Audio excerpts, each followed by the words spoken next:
தெலுங்கானா தனிமாநில கோரிக்கையை வலியுறுத்தி தெலுங்கானா பகுதி எம்எல்ஏக்கள் மற்றும் எம்பிக்கள் ஐதராபாத்தில் உண்ணாவிரதம் துவங்கியுள்ளனர்.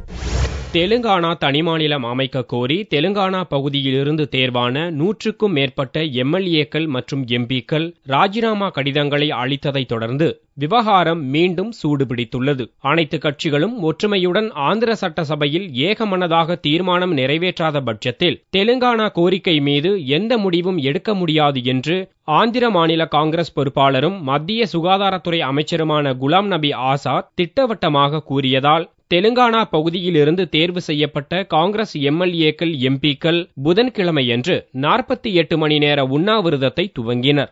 ஐதராபாத்தில் உள்ள இந்திரா பூங்காவில் நடக்கும் இந்த உண்ணாவிரதத்தில் 3 அமைச்சர்கள், 14 எம்எல்ஏக்கள், 7 எம்பிக்கள் கலந்து கொண்டுள்ளனர். அவர்களுக்கு ஆதரவாக ஏராளமான காங்கிரஸ் தொண்டர்களும் உண்ணாவிரதம் இருக்கின்றனர். தனி மாநில கோரிக்கையை வென்றெடுக்கும் வரையில் போராட்டம் தொடரும் என்று பெட்டாப்பள்ளி எம்பி விவேக் அறிவித்தார். அடுத்த கட்டமாக காங்கிரஸ் தொண்டர்கள் ஜூலை 18ஆம் தேதியில் இருந்து காலவரையற்ற உண்ணாவிரதத்தை துவங்க உள்ளனர் என்றும் அவர் தெரிவித்தார். Our agitation will continue until we achieve our demand of achieving a separate state of Telangana.